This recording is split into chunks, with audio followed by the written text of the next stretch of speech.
There we go. Hey, welcome everyone back to our wonderful Logic Apps Live webcast. Yeah, we're back. We're back. We've been around the world and back again, it seems. About 20,000 miles in the last Yeah, month combined, or so. serious between BizTalk Bootcamp and Microsoft Ignite and some Tech Summit stuff. So excited to be here. Tons to show you. Honestly, this is going to be overflowing with stuff. Yeah, you'd think that we were still in sprint mode, getting ready to go GA. Oh. Hold on, hold on. That was weird, because I have the chat window open, which there's a lot of people in chat, which is great. So sorry if you just heard us go into YouTube Inception. That was kind of weird. Let me make sure that's muted so it never happens again. It was so good, we just want to say it all over again. Yeah, exactly. Woo, all right, that was kind of weird. I'm glad I knew what it was. So let's get started, because we're already going to go. We've got, well, at least half an hour of content ready to go. So we're going to jump right into it. If you're on YouTube right now, you see there's a chat window. I see there's already a lot of people here chatting, which is great. So feel free to ask questions as we go. You can also tweet us, especially if you're watching this recording. Tweet us at LogicApps.io, and we will respond to questions from there as well. So we'll answer questions at the end, but we'll go ahead and switch over. Kevin, if you want to start showing some of the cool stuff that we have been working on and that's ready to go. See my stuff? I see your stuff. I might switch over to this live viewing again to make sure it's showing for everyone. But yes, we see your stuff. That's what I want to see. See. You can start. I'll make sure it's showing. We're good. Yep, okay. We see it. All right, so it's nice because if I do it this way, everyone sees our. Oh yeah, but see, look, this is what they're watching on YouTube. Oh, that's not what I want to see. Oh well, I don't know how you have your screen sharing set up. This is delayed like 30 seconds, by the way. I would just present, Kevin. I'm presenting. Okay, so I'm really excited to share a bunch of stuff with you, including what's new. We've been so busy. One of the things that we've done is come up with a new logo. So if you've missed the rocket ship, it's like, hey, where's my stuff? That stuff showing? We really honestly only see, you might just not be able to go into presentation mode. Yeah, go into reshare. I'm going to reshare just to make sure everybody can see my entire screen. I'd probably just do reading mode too to be safe. There we go. There we go. New logo. Yay. Now we're back. Great. Technical difficulties. So we have a new logo. So if you're looking for your Logic apps, this is the new logo you should look for. We've grown up out of the rocket ship and have a more formal logo. Hopefully you guys like it, and we do. But another big thing we've done a lot of investment is Service Bus. Service Bus is a key component of our integration solutions, and so we wanted to give it a lot of love and attention. One of the things we've done is put a lot of work into performance around both latency of being able to receive new requests coming in, as well as throughput. We've done a lot of engineering work in the background to make sure that we're sucking in as much of the messages from Service Bus as we can. We've also enabled a capability so you can do a test connection. You know, there are times where you put in that connection string and you've either put in the wrong connection string or it's the wrong service bus or something got wanky. Now you can go test it to make sure that you actually have a valid connection. You won't get authentication errors when you're working. You know, as you were working with Service Bus and you went to use it and you wanted to select your subscription and topic, he's like, no, I have to go back to my Service Bus to copy the subscription and topic. You no longer have to do that. You get a nice drop down right in the experience, so you can select the existing subscriptions, topics, or queues on the namespace that you've chosen in your connection string. And finally, previously we supported autocomplete when we read a message from Service Bus, either from your queue or topic. We now have peak lock so that you can control what happens to that message and when it should complete. So as you read a message with peak lock, if you successfully complete handling the message, at the end of your workflow, you can go ahead and say complete, or if something goes wrong, you can abandon or dead letter that message. Or if your Logic app just farts and ends, eventually that will time out and go back onto the queue so that somebody else can go pick that up. A really key scenario for making sure that we have proper message handling.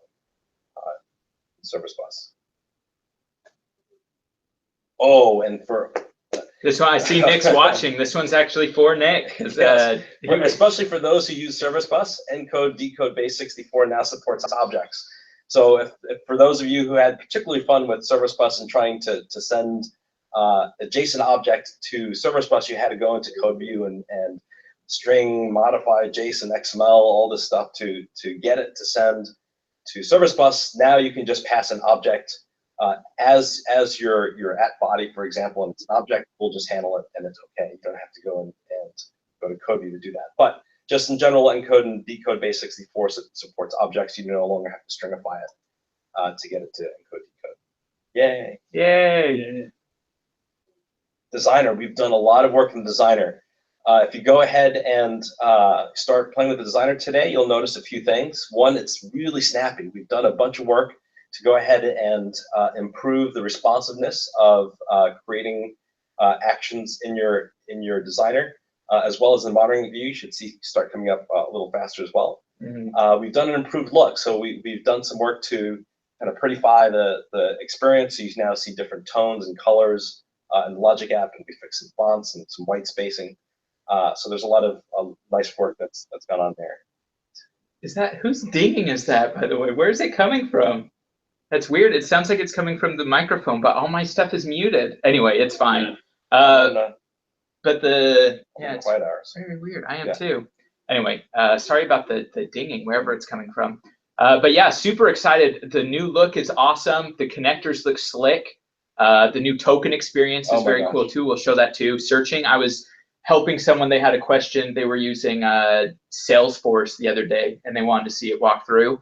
And instead of having to hunt and peck for like, well, where's the address token? And is this alphabetical? How's it going? I just typed in address and it showed up. So we'll show that in a demo in just a second. You get the nice, instead of having to find that little I button to figure out what that token is, we actually expand that for you. Really nice experience. Improved text box controls. Has anybody ever had that problem where you go in and start typing and then you want to move the cursor, or it's a multi-line text box and it does just really weird things? We're sorry. But not anymore, because we fixed it. So you get no more of these strange behaviors in your text boxes. So you'll see more stuff coming out of that. Now that we fixed the text box control, we can have a lot more interesting things that can come out in the future with that. We're not done. Usually we only have like one side of the screen filled in. We got so much. We got the other side. So terminate action. So now in the middle of your workflow, you can actually decide to terminate your action. If there's something goes wrong, you can make a decision to cancel or end your workflow. Resubmit. This is one of those key scenarios, especially our more enterprising customers like to have. If something goes wrong downstream, you want the ability to resubmit the request that kicked off that workflow. And right in the monitoring view, you can go ahead and resubmit a request for a particular logic app. Just rerun. Consumption chart. Oh, so on the resource blade, we now kind of bubble up how much you're consuming in your logic app, so you can see how much it's been running over the last 7 days, and you can get a hint if it's been quiet or if it's been doing a lot of work, and so that gives you a clue of the amount of consumption you're doing on logic app. Visual Studio Tools for Logic Apps has gone GA, so we've officially marked it as GA. Go ahead and use it. It does. It really helps you in your DevOps scenarios where you want to integrate your Logic app, 1 into ARM templates, and 2 to get it integrated to source control, so then you can manage your Logic apps from Visual Studio. API connections using Logic app. So in the resource experience in the portal, you say, hey, what connections are my Logic apps using? You don't no longer have to go into your designer and kind of infer the connections you have. We now have a blade that shows you the connections that are being used by that Logic app. API management integration. We're going to use this one a little bit, and Jeff will at least pass over it when he does his demo. Definitely. So API management is another key peer that we have for Logic apps. So now you get a first-class experience in Logic apps, so that you can go ahead and select a API that's managed by API management, and it will give you the first-class Swagger experience and cards that you get in Logic apps. So we're having this really nice better together with the API management. API management is also working on their end to have a first-class experience for integrating logic apps as an API operation on their side. So we have this nice synergy going across our two products. And it also creates nice, makes the scenarios really easy if you want to start thinking about, hey, I wanted to control what the URL for my logic app was instead of using the post with our nice SAS URL. You can now control that in API management and have a nice experience for changing the verb or changing URL segments to talk to it. Yeah, and they, if you see in Ignite, we actually just tweeted about the API Management Ignite session, but they show an experience during their session. You should check it out, where you can do the inverse as well. Within API Management, very shortly, you'll be able to say, hey, I want to wrap a logic app with API Management, and there's a nice kind of guided experience to let you do that. That's a sleek experience. Very cool. Definitely, we're checking out that session, obviously, after this webcast, and you watch our 3 sessions. Then the API Management one. Better SAS key management. So now we have the notion of primary and secondary keys, and you can go ahead and regenerate those keys. So in case you either have compliance that requires you to do it every period, every 6 months, every year, or your endpoints get compromised, you can go ahead and regenerate either the primary or secondary, and then with the 2 keys, you can do nice key rolling across your logic apps. And we'll be continuing to improve and give some portal experience later on. New designer templates. So if you go into the first experience for when you create a new logic app, you'll see new templates in there. And when Jeff goes ahead and creates one, you get to see some of the new templates. They include enterprise integration templates, as well as some pattern templates with service bus and peak lock, for example, and some new connectors. And I'll highlight those connectors in the next slide. New quick start template. So we just released unplug one of the quick start templates. We have a bunch of quick start templates, but the latest one we did is an XSLT with parameters. You want to talk about that one, John? I can do. I was going to show it really quickly. Oh, great. But I'll do that later. So we talked about this a bit at Ignite. If for those of you who've been using the preview features for a while, you'll see we have a transform action, which lets you choose a map from an integration account, which is XSLT. What we're just in the process of adding now with the quick start template as well is the ability to add XSL parameters to that map. And this allows you to then pass in any contextual data that you want to include as part of that map.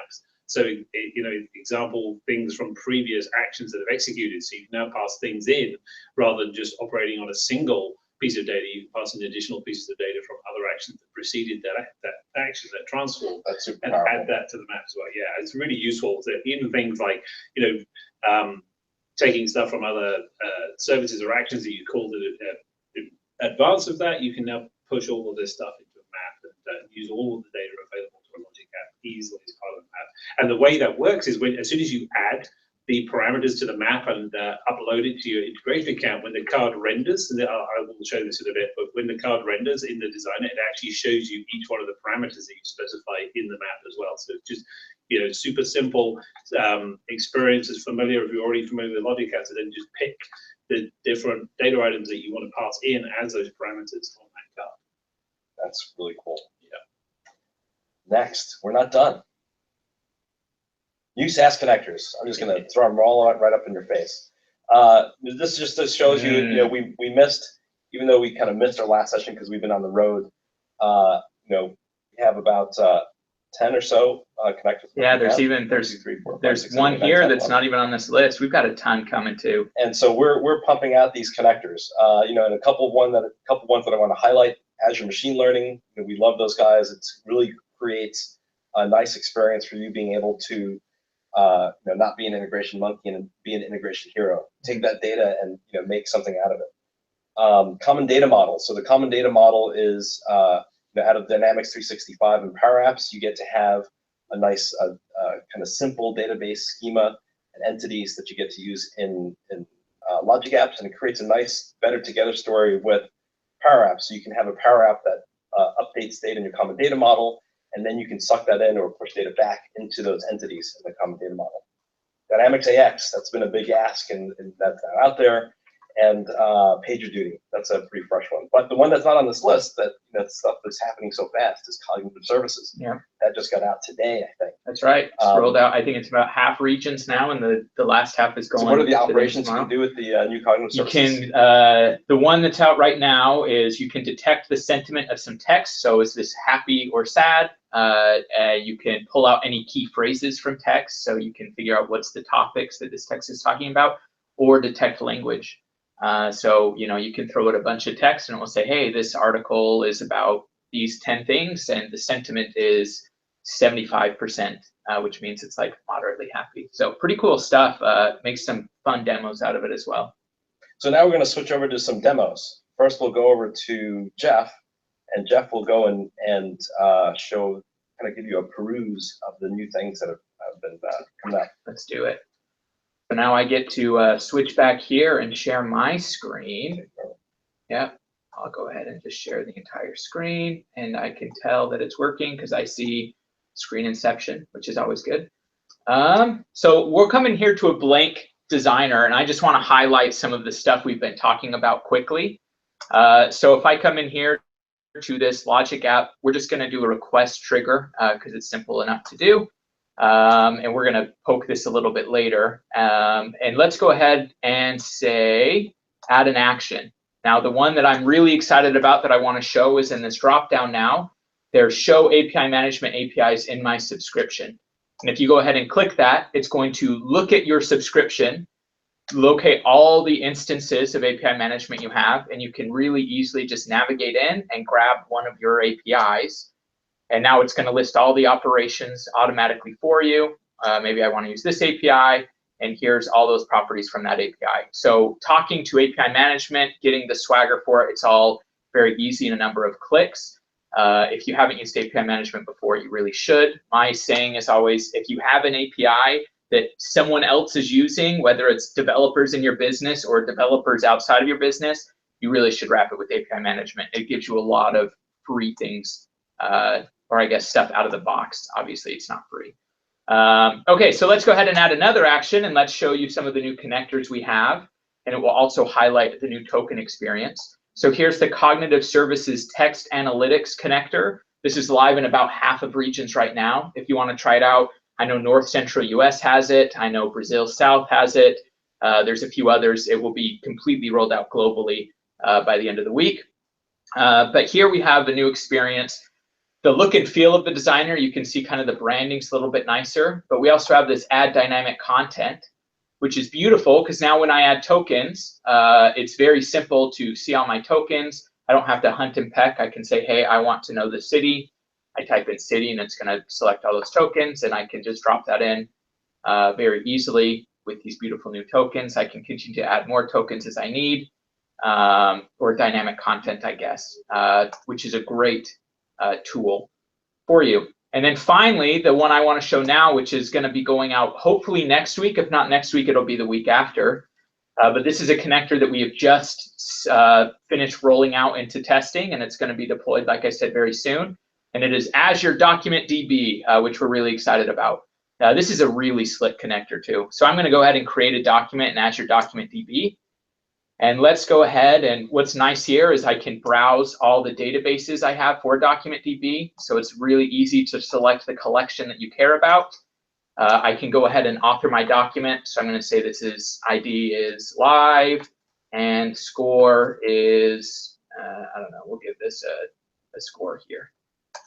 So we'll give that the score, and we'll say, I don't know, request body, and let's drop in the request body from, look at that typing from the trigger. Okay, great. Now it's going to create a document DB record for me. I can go ahead and click save here. And we'll go ahead and run this. That should work fine. I think my API management thing is going to return an echo. So we'll make sure that this goes quickly because I want to show you resubmit really quick. It failed. That's okay because I'll show you some of the other stuff as well. So we'll come in here. We'll notice that it failed for whatever reason. On this API management thing, I didn't fill in the stuff that it wanted, which is okay. Yeah, the input was not valid. But anyway, it's cool here. I want to show you quickly is the new resubmit button, which Kevin talked about as well. There were some comments on the chat window. We're going to be adding a confirm dialog to make sure that after you click it, it confirms. But I can go ahead and click that, and it's going to resubmit the exact request again. Obviously, I didn't make any changes. But if I went in here and modified and fixed this error right now, then I could resubmit it and run this all successfully. So a lot of new stuff around new token experience, around API management integration, some exciting new connectors like DocumentDB and cognitive services, a lot more coming. While I switch out, there was a question, Kevin, I'm interested to know your opinion. Some people wanted the ability to not only resubmit, but be able to modify the trigger before it resubmitted. Oh, Mr. Sir. Mr. Sir. So like, I wanna, and there was even some conversation in the chat thing of saying like, is that a dangerous operation? Is that something we're gonna support? Yeah, it is a feature that's on our backlog. It is something that we have to be mindful of and audit carefully. So it's going to take a little bit more engineering to light that up, but that is something that's our. That's right, because like if you have a trigger that you really want to make sure the only way this logic app's ever going to get triggered is if I get a valid order from a customer. You don't necessarily just want anyone to be able to go in there and be like, hey, I want it to use, I want to deposit to my bank account now and not this person's bank account, and go ahead and resubmit that. So there's definitely some extra considerations on the modifying data. So that one's a little bit further down the road, but definitely something we're aware of. So I wanted to answer that question too. Great. Back to presentation, or we want to run straight to John? Let's go straight to John. Okay, John. You got some pretty cool things. I'm not seeing present to desktop yet. Actually, let's do it. Let me come over here to the chat window to see if there's any other questions we want to make sure we're aware of while that comes. So finally, DocumentDB, we agree, we're very excited about that. Okay, yeah. And then potentially there was a question of what if you want to disable resubmit altogether? Yeah, that's definitely something that right now even you could create a custom role that would let you disable that operation because it's a separate API call. So you could create that role and we can roll that into different things like readers, for instance. If you were set the role of a reader for a logic app, you would not be able to resubmit. You'd need to have either contributor access to do a resubmit, but you can customize that however you want. Okay, John, you are up. We're now seeing your demo, and we got some. As cool as my demo was, you're about to kick my butt, and I'm okay with that. We'll see. We'll see. So, talked about this like 2 or 3 weeks ago at Ignite. So I wanted to kind of show you guys the progress we've made. So what I'm going to show here is the new SAP connector. This is not available in preview yet, but we're working like as fast as we possibly can to get this out so you guys can try it for yourselves. So what I'm going to do is just create a really simple logic app that just takes a request. This request is actually going to be a SAP IDOC. So I'm going to post that in. So I'm going to take that content of that, and now if I type in this box SAP, I'm going to see send to SAP come up. SAP connector, whoa. Yeah, right. So once I do that, I can drill down and actually choose what I want to call in SAP. Let's give this a second to appear. Here we go. Right. I can kind of drill down into the IDOC that I'm going to pass in. And you can tell that the reason that this is all running, on our internal environment. So I've got a ton of stuff here. What I'm going to do is pass in an order. So I'm just going to spin down this list. And of course, I'm going to go too far. But it's amazing you can go and do that dynamically and figure out the IDOC you want actually. That is pretty impressive. Yeah, if I knew my alphabet, I could pick the right thing. So I'm going to drill into orders. We have a search box coming in this one though. Yeah, very soon. Exactly. Yeah. So that will make this easier as well. Yeah, I saw that running on our dev. Oh, that's right. And I can drill into this.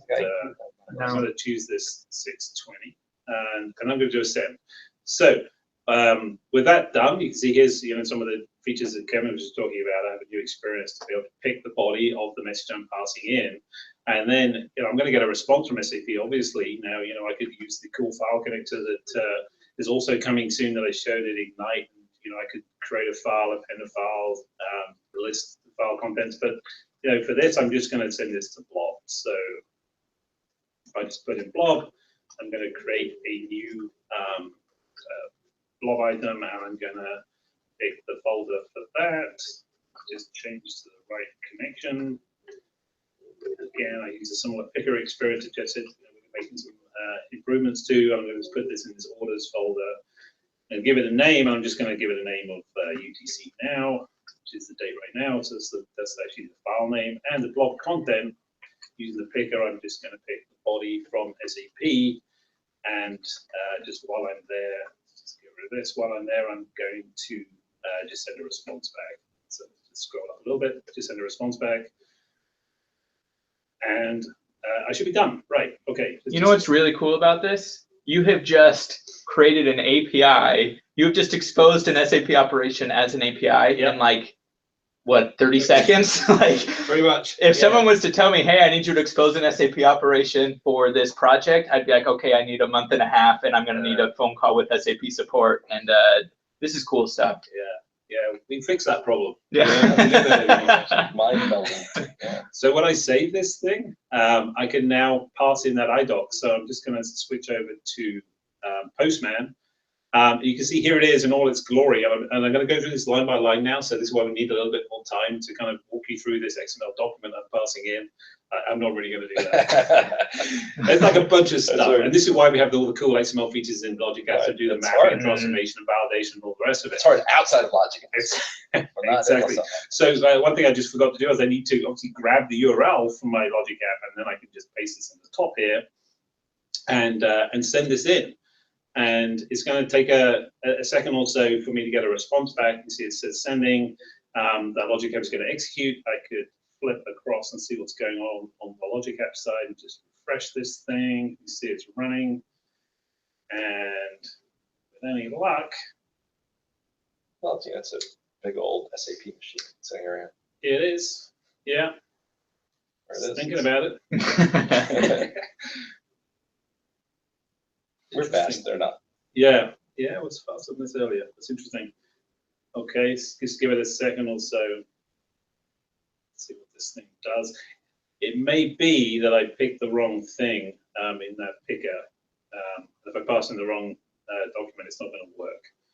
I have another one here that I prepared earlier. So while it's let's just give it something else to do.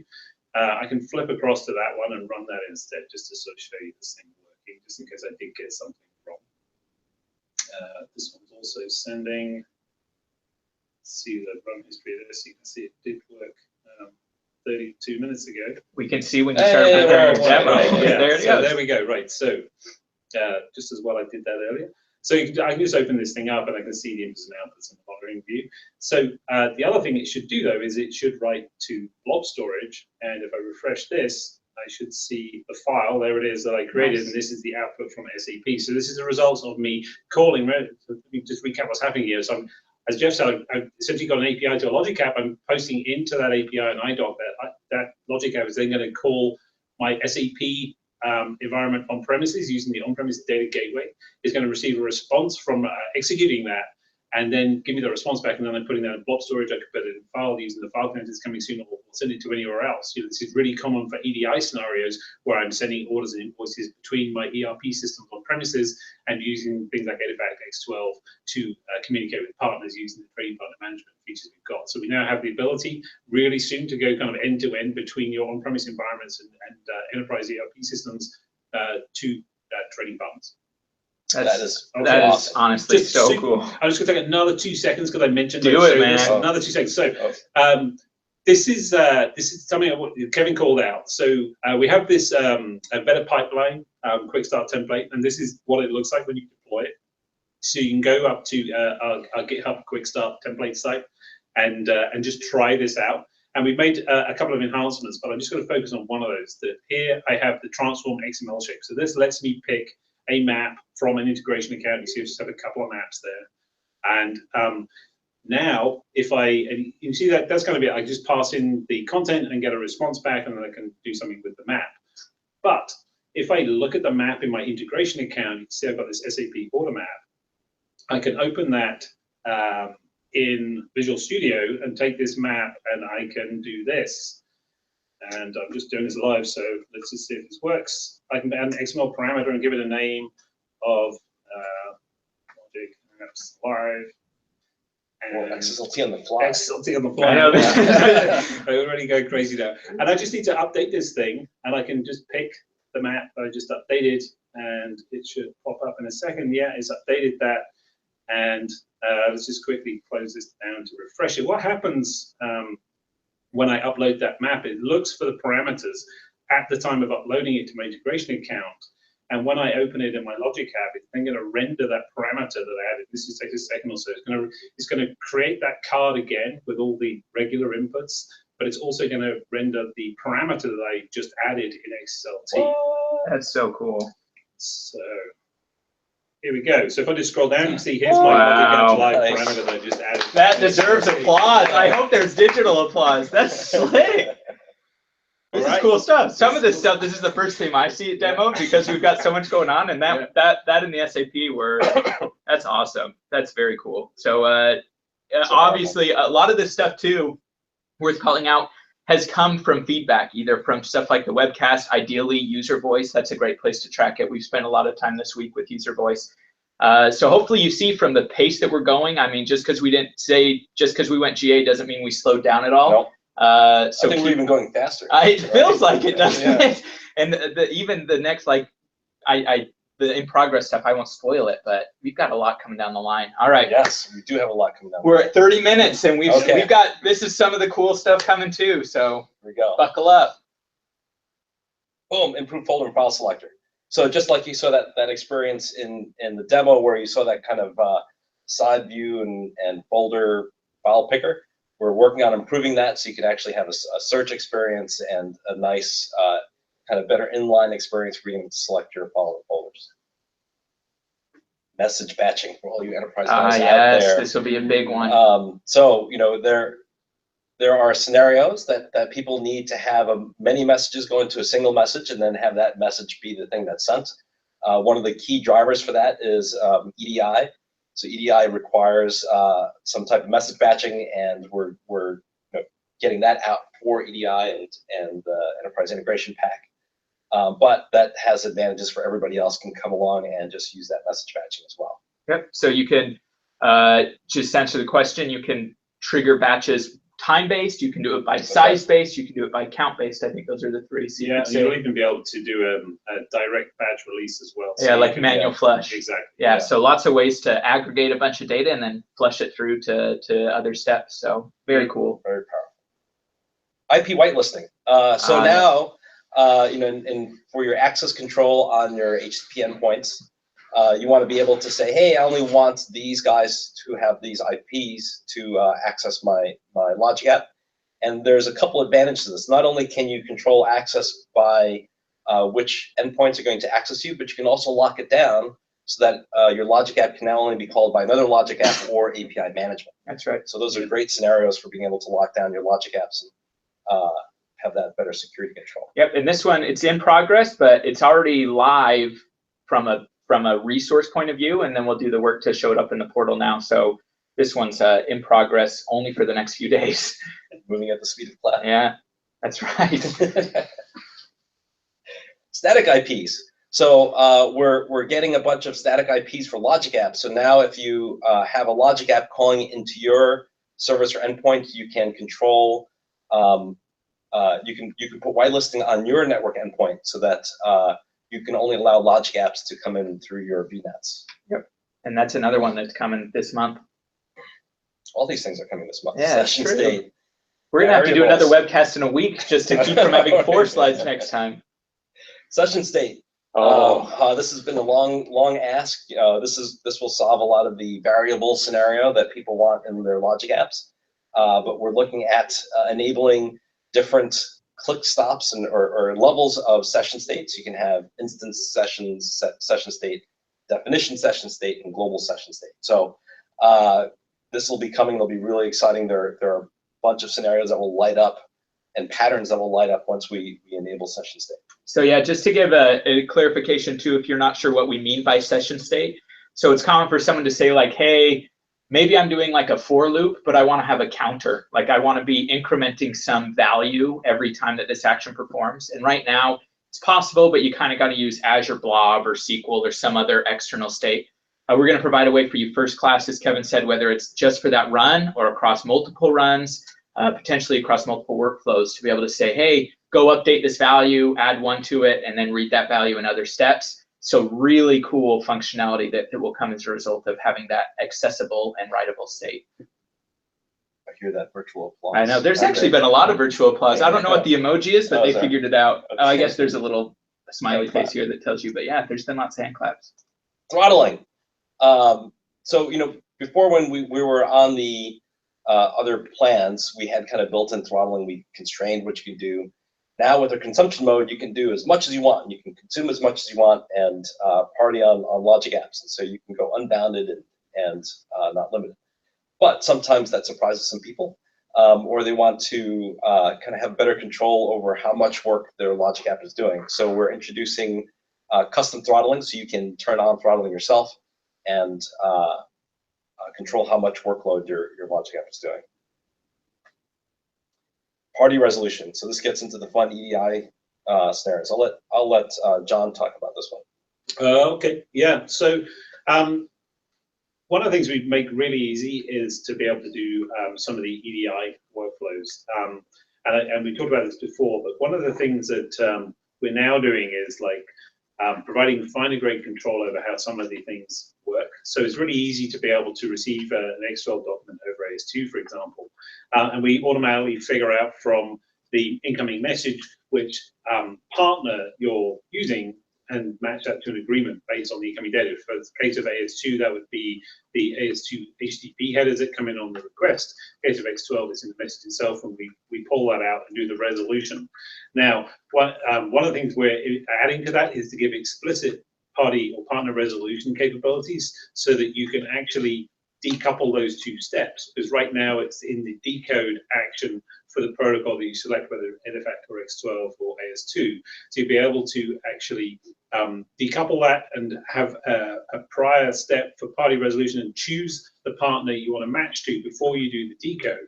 So it's a common scenario in this world that, you know, people implement these protocols differently and sometimes incorrectly, and you need to actually make some determination based on the incoming data exactly which partner you want to match to. So we're providing more fine-grained control to be able to do that and give more flexibility in the incoming processing of messages.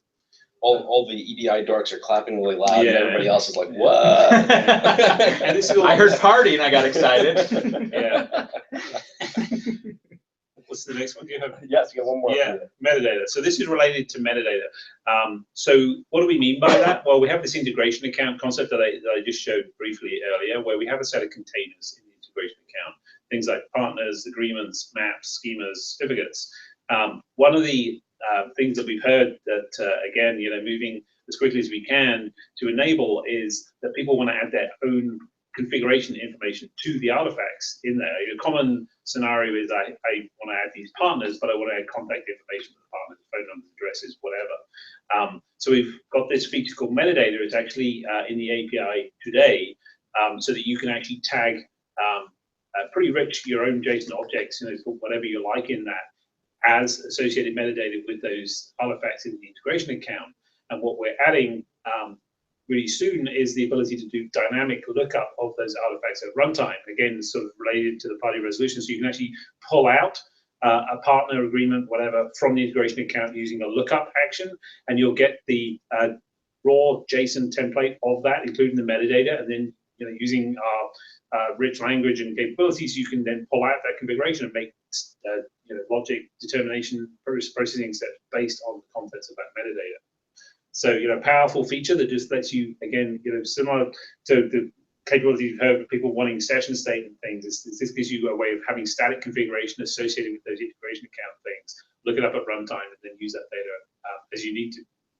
So, you know, even though this is a pretty EDI dorky, what it does really do is take the integration account that we have and open it up not only for your classic EDI scenarios, but you can start seeing other scenarios for how you can use this, because now you can start adding your own metadata and it's not constrained to EDI workloads.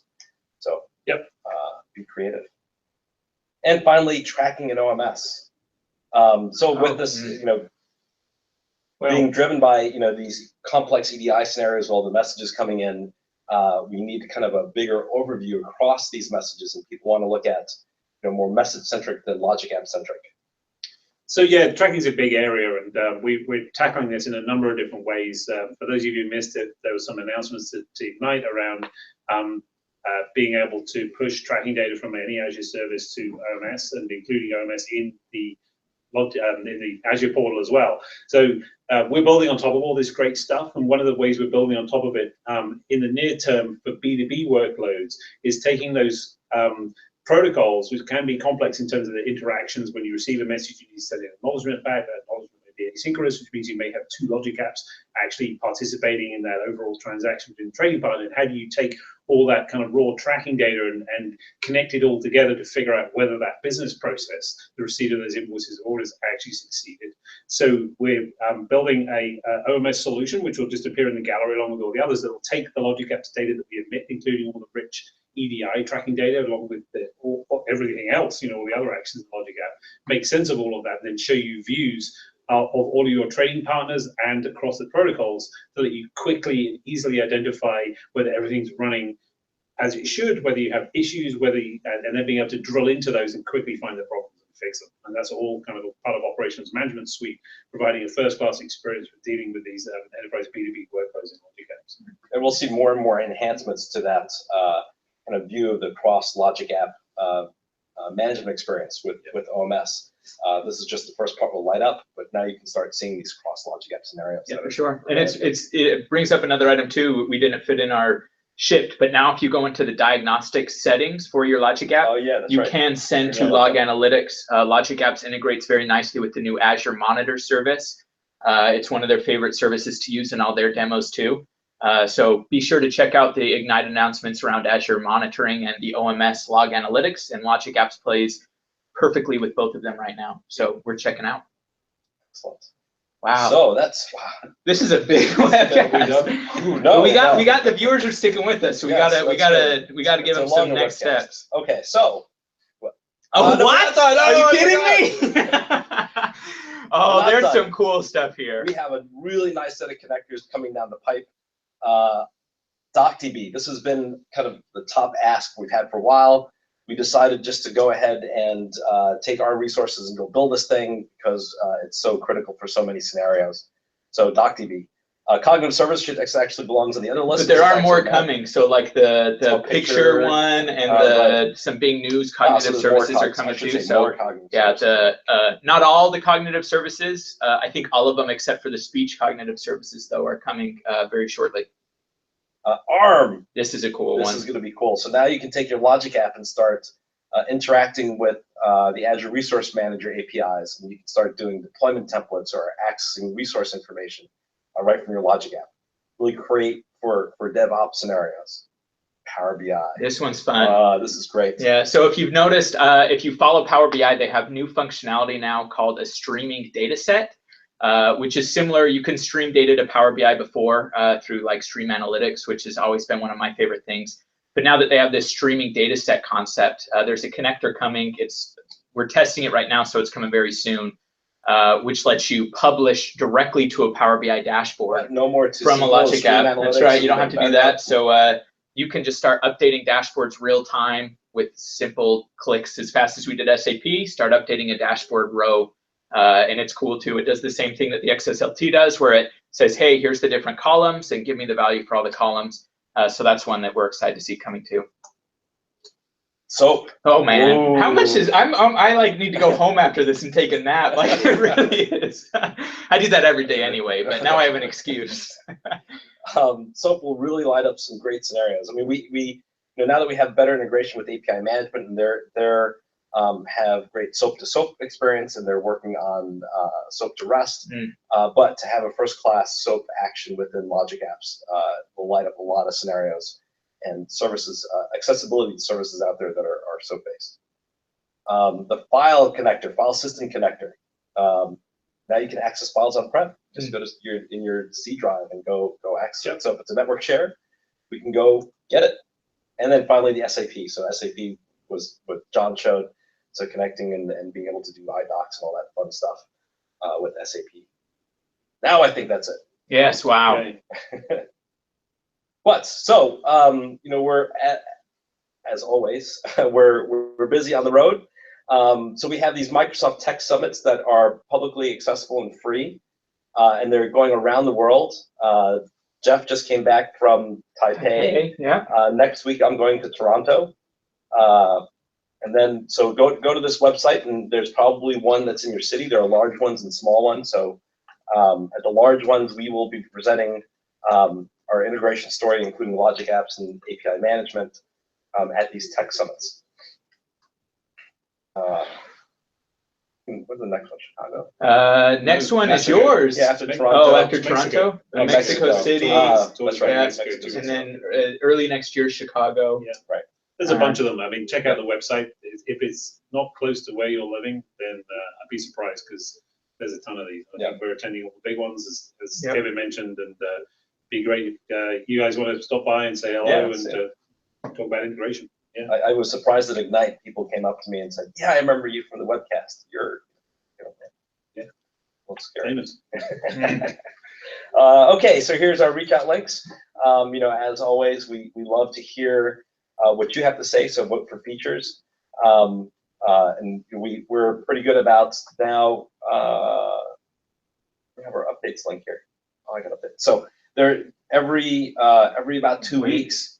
We publish what's new on what just recently got released on our blog, and you remember the aka.ms. Yeah, aka.ms/logic apps update. I just looked. There was one that was supposed to publish on Monday. It didn't publish. I assume I set the wrong publish date. So there's actually going to be 2 going out today. One for last week, which we've already gone over that stuff here, and then the one for the things that are rolling out today, which we've already gone over here. But I'll try to figure out what happened to that missing week. But all the other ones are there.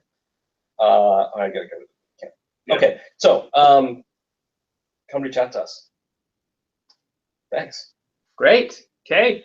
So I think we answered all of the questions. I was trying to keep on top of the chat window. I don't think that there's anything. Lots of virtual applause, which was great. So I don't think there's any questions right now that we have to focus on. Let me just do one last pass, because I know there's a little bit of a delay. So if you have any questions that we haven't answered, now's your chance to use the chat window. Yes, we're hoping to go to Ignite Australia too. That's right. So I mentioned that because some people wanted to know there. So thank you everyone so much for joining. We'll be doing another of these webcasts right before the, I guess, American holidays with Thanksgiving. So around next month. So be sure to subscribe to this channel. Stay up to date with all the latest. Reach out to us on Twitter anytime. We've got a lot of exciting stuff coming up. So keep following along. Keep trying out Logic Apps. And if you have any questions or feedback, follow those links and let us know. We'll do whatever we can. So thanks everyone so much for joining. Bye. Thank you.